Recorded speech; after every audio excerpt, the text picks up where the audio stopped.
not worth it. I would rather just fly on another day. Do I have any other options? There are open seats back to London on the 1st of November. There are openings for first class that day too. No, I won't be able to do that because I have to work. Is there anything before the 31st? Maybe the 30th or 29th? Let me check. You can fly on the 29th, but not the 30th. The 29th is a little bit early. Is there any way I can be on a waiting list of some sort? Of course, but you should still confirm a return date just to be safe. OK. How about if I book a return date on the 29th and add my name to the waiting list for the 31st? Can I do that? Sure, I can do that for you. Do you also want to add your name on the waiting list for the 30th also? I would recommend this in the scenario that you do not get the flight for the 31st. That is a good idea. How much will the round trip cost?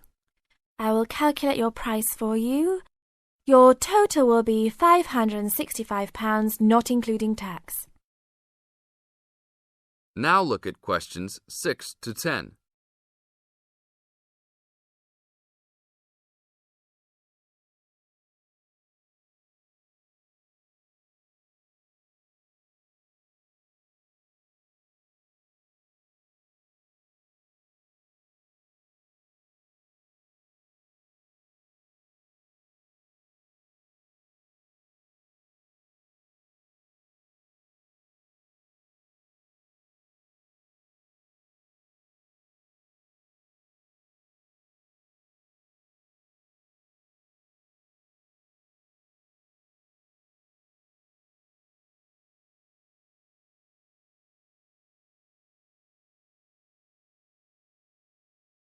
Now listen to the tape and answer questions 6 to 10.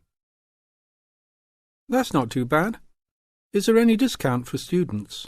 That is already including the discount. Without the discount, the price is easily over £600. OK, that sounds good then. Please put me down for those dates. I will need your information.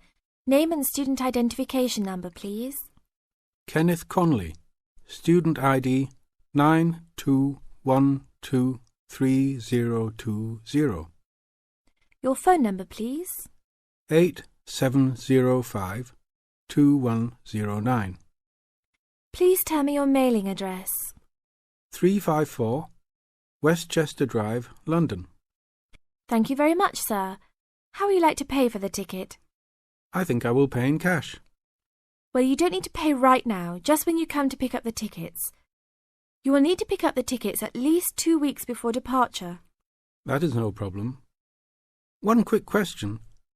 What happens if for some reason I need to cancel my trip? The student discount tickets are unfortunately non-refundable. However, if your cancellation is before 24 hours of takeoff time, then you can reschedule your flight for another day. If the cancellation is within 24 hours, then you forfeit your ticket. I understand. Well, thank you very much. I will see you next week. See you then. That is the end of part 1. You now have half a minute to check your answers.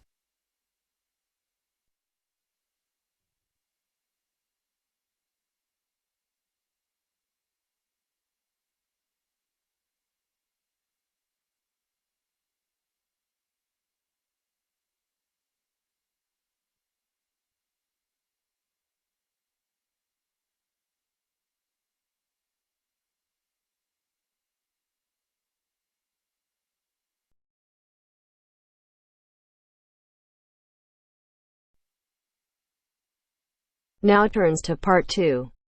Part 2. First, you have some time to look at questions 11 to 16.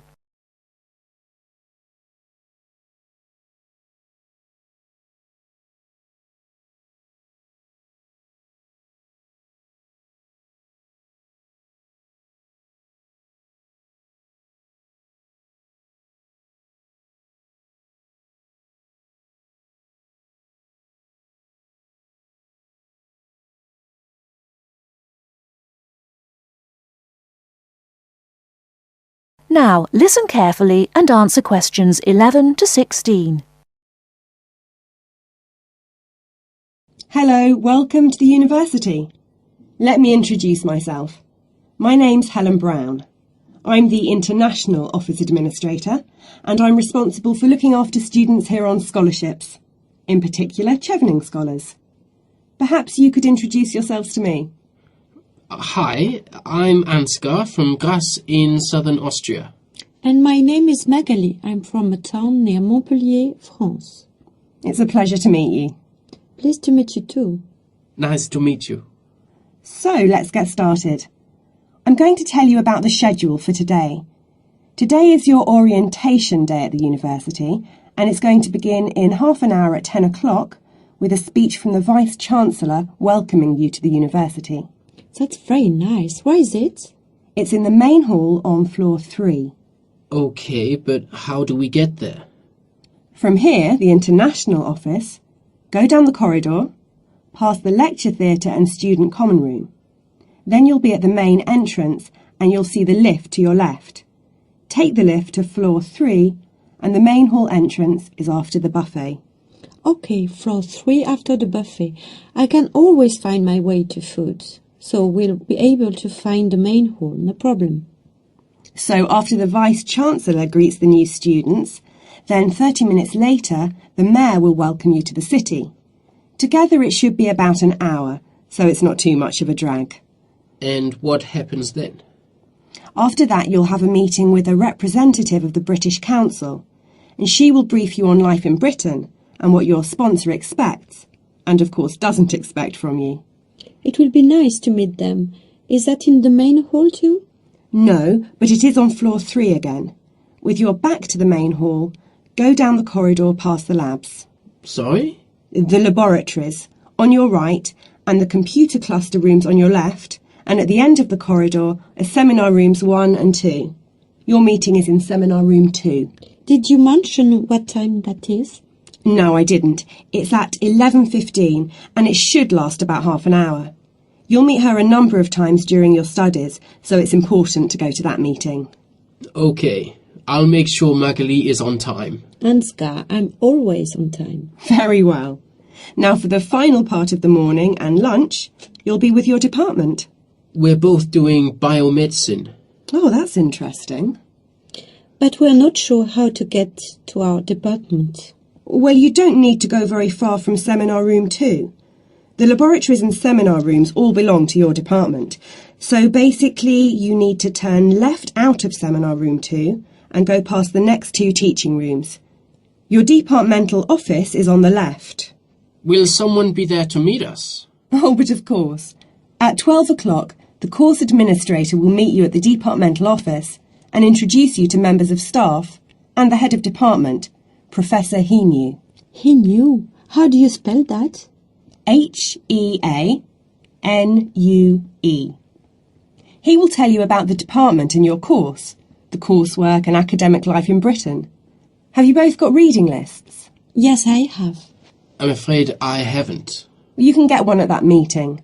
Then finally, as it's your first day, you'll have lunch with the department staff in the refectory from 1 to 2. Oh, that's really nice. Great. There's just one more thing. In the afternoon, you have the chance to meet other international students in the main hall again. And you can ask them about their time at the university. That's from 2:30 onwards. I'm looking forward to that.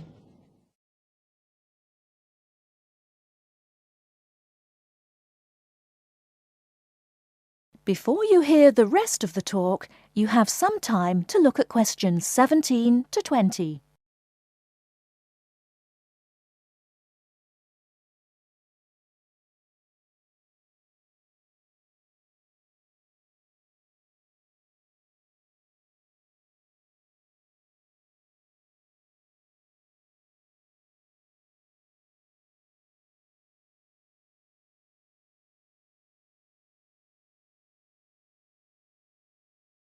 Now listen and answer questions 17 to 20.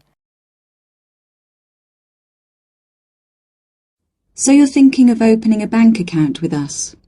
That's right. And you are an international student at the university? Yes, I am. And how did you hear about us? From Student Services. They gave me a list of banks near the university and I chose this one because you have a branch near campus and a student advisor at the bank. Yes, I'm part of the student advice team. There are 3 of us here. Right, now I'll go over the services we offer to international students, and then we can go through a few details before we set up your account. Okay. We can offer you a current or cheque account and a savings account. Do you pay interest on the current account? We do, but not very much, about 1.5%. You get a much better interest rate on the savings account, around 4%. We also give you a free overdraft facility. I'm sorry? If you run out of money, we allow you to spend more money than you have in your account. That's the overdraft. But you can only take out up to £100. If you need more than £100, then you must tell us before you take any more money out. I see. Now, once your current account is open, then you can set up direct debits for any regular payments you need to make. Could you tell me how that works? Well, for instance, let's take your mobile phone. You have to pay a certain amount every month for it. Yes. So you can tell us to pay that amount each month and we'll do it automatically for you. I see. As soon as your account is open, we will send you a debit card, which you must sign immediately and keep in a safe place. Then a day or 2 later, we'll send you a personal identification number. A PIN number? Yes, and you must keep the number secret. You can change it if you like when you use it for the first time, but if you change it, you must remember the number. If you forget or lose the number, then we have to send you out a new card and a number for security reasons. Okay. The next thing you could do is open a savings account. If you know you have to save a certain amount of money to pay your accommodation or course fees, we can open a savings account for you to put aside some money each week or month. How can I do that? You can manage your accounts in one of 4 ways. You can come into the bank here on the university campus and tell us what you would like to do, or you can call us on 08457 004 004 and instruct us what to do over the phone. That's 24 hours a day, 7 days a week. Alternatively, you can manage your account over the internet. I see. You have to go online and register at our website at www.hsbc.co.uk/online-banking before you can use the service. Finally, if you have a digital TV, you can use TV banking by pressing interactive on your digital TV remote control. Oh, really? I don't have a digital TV, unfortunately, but I can do the first 3 things. Now, do you have any insurance? What's that? For example, if you lose something or one of your possessions is stolen, we will cover the cost of it. How much does that cost? It's £24 a year, so it really is worth thinking about. I don't need to think about that. I'll take out insurance. I'll arrange that for you as soon as your account is open. Now, would you like to go ahead and open an account with us? That is the end of part 2. You now have half a minute to check your answers.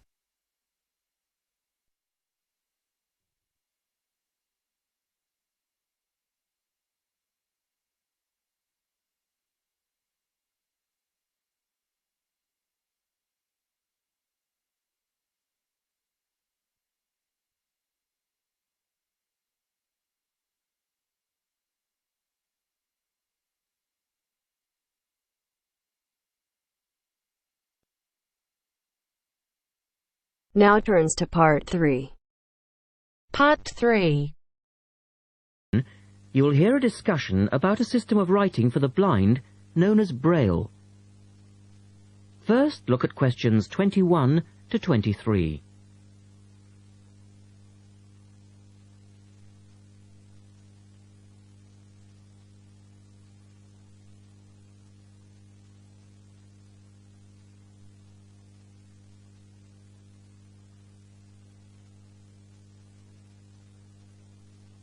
Now listen to the first part of the discussion and complete the notes for questions 21 to 23.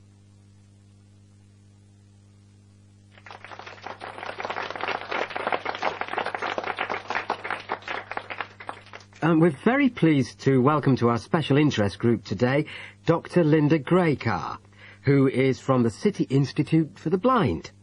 Linda is going to talk to us about the system of writing for the blind known as Braille. Linda, welcome. Thank you. Now, we'd like to keep this session pretty informal, and I know Linda won't mind if members of the group want to ask questions as we go along. Well, let's start with an obvious one. What is Braille, and where does it get its name from? Well, as you said, Braille is a system of writing used by and for people who cannot see. It gets its name from the man who invented it, the Frenchman Louis Braille, who lived in the early 19th century. Was Louis Braille actually blind himself? Well, he wasn't born blind, but he lost his sight at the age of 3 as the result of an accident in his father's workshop.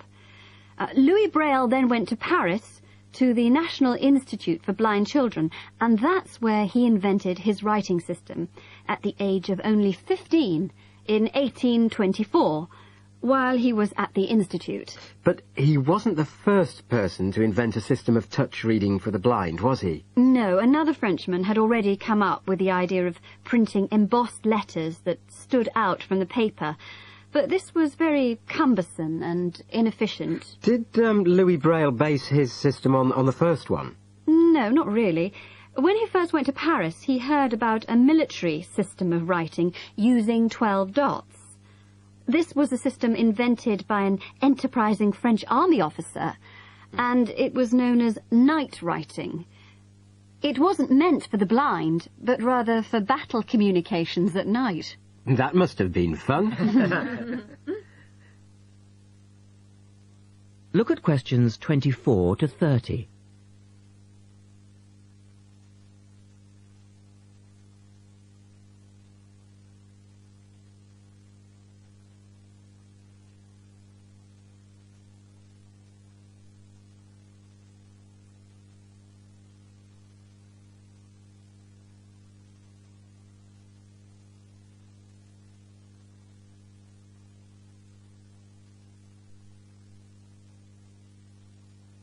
Listen carefully and answer questions 24 to 30. Anyway, Braille took this system as a starting point, but instead of using the 12 dots, which night writing used, he cut the number of dots in half and developed a 6-dot system. Can you give us a little more information about how it works? Well, it's a system of touch reading, which uses an arrangement of raised dots called a cell. Braille numbered the dot positions 1, 2, 3 downward on the left and 4, 5, 6 downward on the right.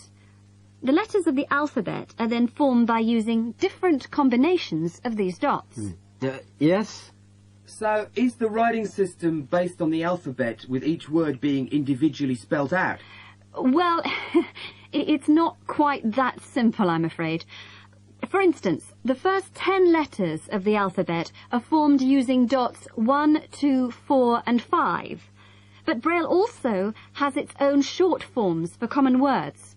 For example, B for the word but and H for have. There are many other contractions like this. So you spell out most words letter by letter, but you use short forms for common words? Yes.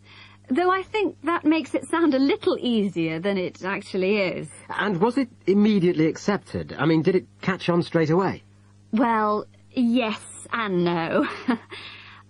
It was immediately accepted and used by Braille's fellow students at the school, but the system was not officially adopted until 1854, 2 years after Braille's death. So official acceptance was slow in coming. I suppose it works for all languages which use the Roman alphabet.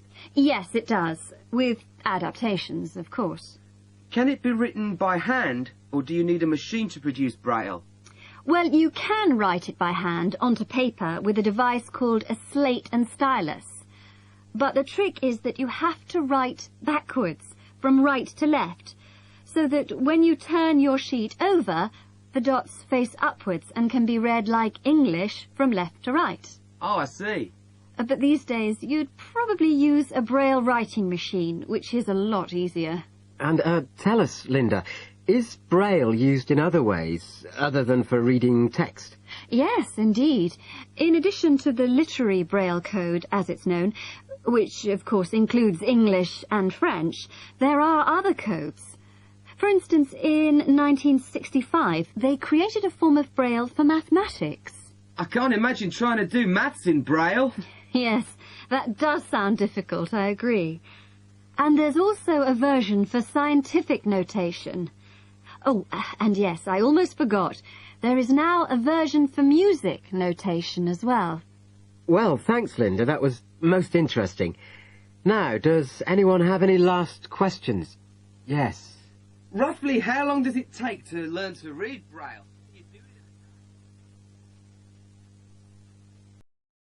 That is the end of part 3.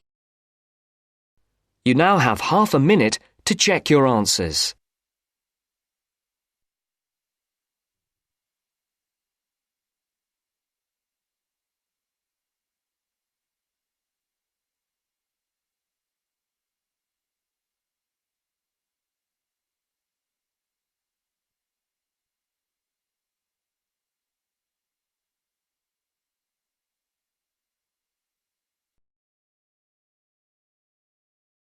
Now turns to part 4.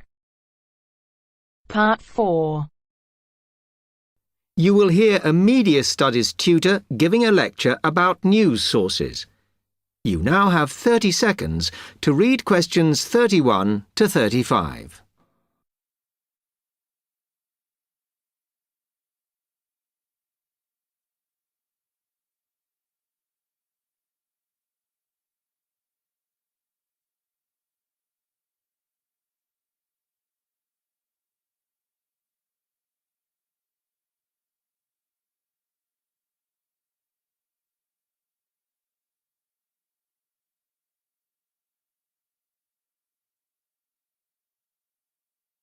Okay, now many of you will have heard about the predicted death of newspapers, as people increasingly access the TV and the Internet for their news.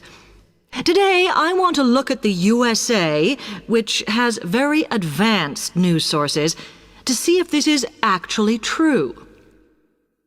In the USA, the main news sources without doubt are TV, the Internet, and the press. That is, traditional newspapers. And although they are each surviving and growing, they are also changing. Obviously, TV news has been around for a while, and the early evening bulletins, when people get in from work, are very popular. I suppose we traditionally think of the morning newspaper arriving on our doorstep with the daily news. Interestingly, this is not borne out by the statistics, which show that readership in the U.S. is much higher when people have time to relax, when they're not working, especially on Sundays. The Internet is also a popular weekend activity, but shows no variation with weekday access. So people are using the different sources in different ways. Interestingly, local radio has been hit less by the grip of quite strong local newspapers than by the Internet, which is seen to offer a better regional service. But just because the Internet is seen as the new force in news media does not mean it is dominant. Television has, of course, been global for a while. But now technological changes, which have fueled the rise of online news, have also allowed newspapers to print and distribute editions across the world. In fact, Internet news, which is seen as the big competitor for traditional markets, does not offer that much variety. Often, the sources are the online versions of the newspapers, whereas television, in order to offer something different, has had to come up with a much more mixed bag of reporting, from hard news to light reports on celebrity events. Another issue is reliability. The internet is virtually unregulated, so anything can be reported there, whether true or not. Journalists on newspapers have fought a long, hard battle to fight intervention and to retain the freedom of the press.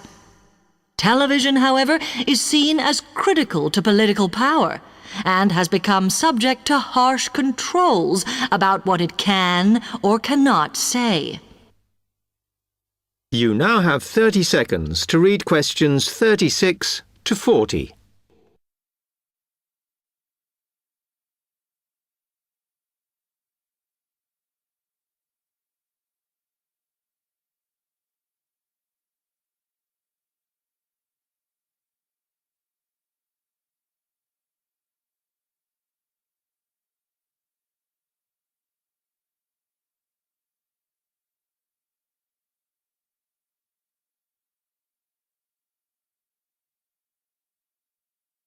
Now, one very critical factor in keeping newspapers alive and well in the USA has been their approach to advertising.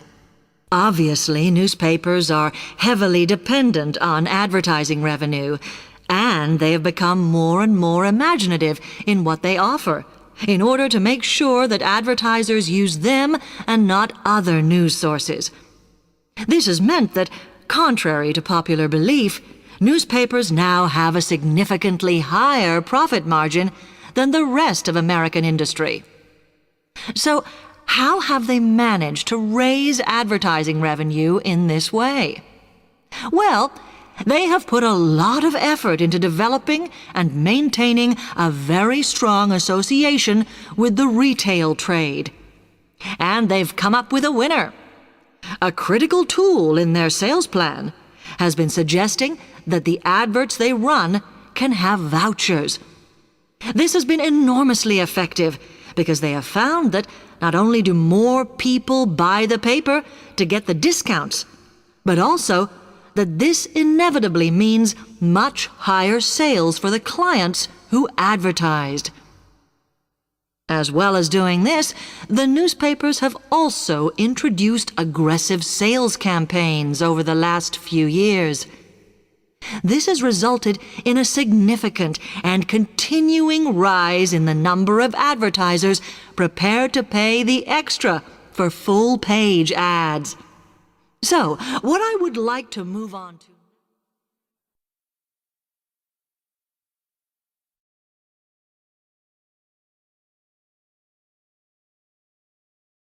That is the end of part 4. You now have half a minute to check your answers.